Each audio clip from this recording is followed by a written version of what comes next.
Cecilia, esa iba a ser la última pregunta, faltan dos, pero voy a adelantar por donde terminó César. ¿Usted tiene miedo de que se exacerbe el populismo en el gobierno de Iván Duque y que el país que entregue al que gane o a la que gane en el 2022 lo entregue en una terrible crisis macroeconómica? ¿O usted cree que de eso las élites se van a cuidar? Su percepción, ¿miedo o no miedo a los comportamientos populistas del gobierno Duque? Yo no tengo miedo, yo tengo pánico. Yo veo un gobierno desordenado, un gobierno no solamente desordenado, sino irresponsable. El presidente está diciendo mentiras.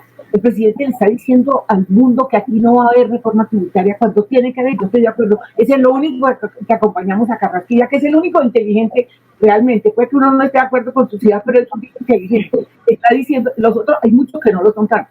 Segundo, el tipo está diciendo mentiras sobre la cantidad de plata que se le está quitando a la pandemia. Está diciendo mentiras sobre lo que está pasando en la salud. Entonces yo sí creo, yo tengo pánico. Yo nunca había visto en ningún gobierno, y yo llevo muchos años en esto, un desorden en el manejo de la política económica y de las cifras económicas tan grave, ni siquiera similar a esto. Entonces tengo pánico. Entonces, ¿qué le va a entregar? Yo creo que le va a entregar al próximo gobierno un desastre. Yo estoy de acuerdo con César. El gobierno está perdiendo credibilidad también. Que no se fíen en que no tienen el 50% de apoyo. Yo creo que está perdiendo credibilidad no solamente el presidente, sino muchos de sus ministros y la vicepresidenta.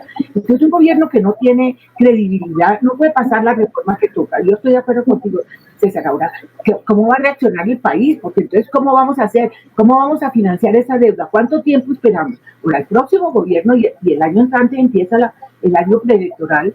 Ahí empieza un debate muy duro porque lo que le va a tocar a la próxima que llegue, va a ser muy difícil de manejar. Y acuérdense que este desorden lo paga la gente, que a uno se le olvida.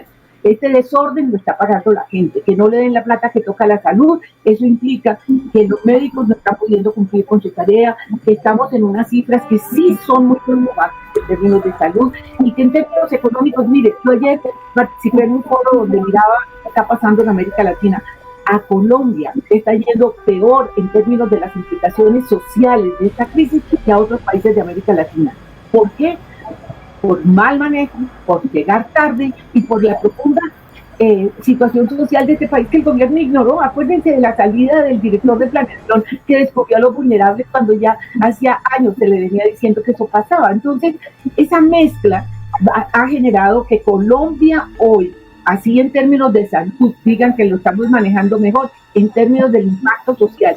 El desempleo, por ejemplo, de Colombia es muy superior al incremento de desempleo que ha vivido Chile, que ha sufrido Brasil, que ha sufrido Perú. O sea, nos está yendo peor en términos de las consecuencias. Y eso es lo que va a recibir el próximo gobierno, que va a ser muy complicado y tendríamos que empezar a protestar ya. Yo creo que los economistas y los analistas tenemos la obligación de decir que el gobierno tiene que ser serio frente al manejo de lo económico y no lo está haciendo. César, lo mismo para usted. ¿Usted tiene miedo que el uribismo se agarre de un populismo exacerbado económico, manteniendo ingresos solidarios, etcétera, y que entregue una situación muy desastrosa en el 2022, o al final eso no va a pasar? No, yo tengo temor de que el populismo, pues ya están tomando medidas populistas. El día sin IVA es una medida populista absurda y irresponsable. La manera como están elaborando programas de subsidios, yo en unos estoy de acuerdo, pero me parece que hay también ejercicios que no son adecuados en la estabilidad macroeconómica del país. La buena noticia es que el gobierno es tan lento que muchas de sus ocurrencias pues las hemos visto, no se van. Este gobierno es malo ejecutando. Recuerden que la ley de punto final dijo que había que entregarle 7 billones de pesos de salud en junio del año pasado. La ley se la aprobó al Congreso en junio del año pasado. El ministro Juan Pablo Uribe dejó todo listo en diciembre, antes de que se fuera, o por lo menos eso dijo el presidente, que ya estaba todo listo. Cuando arrancó la pandemia, el segundo decreto del presidente fue: vamos a pagarle 7 billones de pesos al sector de la salud. Y como Cecilia dice, pues no han pagado ni siquiera la mitad. Yo ahí veo a veces cifras, y Cecilia menciona una cifra de uno de los 7 billones, yo he visto algunas de un poquito más, pero no mucho más, no llegan a la mitad. Este es un gobierno que afortunadamente, en ese sentido, digamos, de los abusos populistas, es un gobierno lento. El presidente Duque se va a dar cuenta del ejercicio del poder y de las funciones de su cargo alrededor del 7 de agosto del 2022, cuando esté entregando el mandato, y va a ser un expresidente con buenas opiniones sobre lo que debió haber hecho cuando tuvo la oportunidad de hacerlo, pero no lo hizo. Hay una cosa, mira, me da mucha risa que todo el mundo está muy preocupado por el populismo político. Entonces, qué horror, aquí va a venir la izquierda. El populismo ya lo tenemos. Ya estamos. Claro, y es un populismo más grave porque es el macroeconómico, ese que creó la crisis de América Latina en los 80, que nosotros no fuimos parte de eso, nosotros no perdimos la década de los 80. Entonces me parece que todo el discurso del miedo al populismo político ignora el populismo económico que estamos viviendo. Cecilia, ya nos quedan 2 minutos y medio, les pido el favor muy rápido. Todo el mundo que me pidió este programa, que me escribió que un programa económico, querían escuchar salidas para el tema de desempleo. ¿Qué se le puede recomendar al gobierno? 2 o 3 recetas, obvio, nadie sabe, esta es una crisis impensable, obvio, pero es la pregunta para Cecilia y para César, ¿qué hacer con el desempleo? ¿Por dónde cogerle esto? Yo arrancaría con la población vulnerable con empleo de emergencia. Lo he dicho en todos los tonos, que lo deben ejecutar los alcaldes. Es una cosa que puede hacerse de inmediato. En el sector de la construcción, yo hablé con la directora del gremio de la construcción y le pareció que eso era muy complicado. Por Dios, en obras públicas es muy fácil, porque esos vulnerables necesitan salir de la calle, pero ordenadamente, y además necesitan ingresos. Segundo, no se ha ejecutado la plata de medio ambiente. Hay un 5% de las regalías, una ley asignando, creo que son 800.000 millones. Eso para la zona del Pacífico, para tener cuidado de bosques, para hacer empleos de emergencia en eso, me parece que es prioritario. Yo arrancaría por los vulnerables. Nos queda qué hacemos con el empleo más formal y con el mismo Estado, que tiene una cantidad de gente con órdenes de prestación de servicios, en donde tendrían que volver a reanudar esos contratos y ver cómo se financian. Por ahí empezaría. César, para usted lo mismo, y anticipando que usted fue de los primeros que me dijo que el desempleo podría pasar del 20% de largo. Soluciones, recetas, ¿usted ve algunas?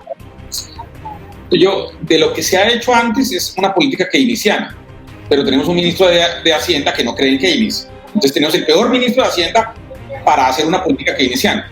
Pero evidentemente lo que hay que hacer es reventar el gasto público, llevarlo a sus máximos posibles, poner a la gente a limpiar calles, a hacer pequeñas obras públicas, a hacer cosas que hace clásicamente una política keynesiana, pero que este gobierno no digamos, está dirigido por un economista que no cree en eso y le cuesta trabajo en su marco mental. El ministro de Hacienda venía viendo que la tasa de desempleo venía subiendo antes de la crisis.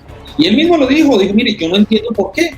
En mi marco mental eso no lo entiendo. Hoy obviamente pues él tiene una concepción mental que hace difícil afrontarlo. Pero yo creo que obviamente como en todo hay soluciones. Yo creo, aquí voy a lanzar una idea, yo creo que la informalidad va a ser el primer eslabón de salida de este país. Yo creo que muchas empresas que éramos formales o que son informales van a tener que volverse informales, y que la informalidad, que sufrió mucho en el primer golpe, cuando esto empiece a normalizarse, la informalidad va a ser el primer, digamos, la base del volver a resurgir, por lo menos en el mercado laboral. Y termino con una idea: lo peor que podría hacer el gobierno es hacer encierramientos de acordeón. Si lo vamos a ir abriendo el país, lo único que no puede hacer el gobierno es volver a cerrarnos como si estuviéramos en un acordeón, porque eso sí mataría cualquier tipo de expectativas de inversiones y de proyectos de corto y mediano plazo de cualquier iniciativa privada. Yo creo que lo único es que yo creo que el confinamiento, la capacidad política de mantener el confinamiento, tanto de los alcaldes como del presidente, se acabó, y aquí nos tenemos que ir nosotros a tratar con mucha informalidad de sobreaguar esta situación. Esa es como mi reflexión de hoy. Doctora Cecilia López, señor César Caballero, muy amables por habernos acompañado, y por aquí lo seguiremos invitando.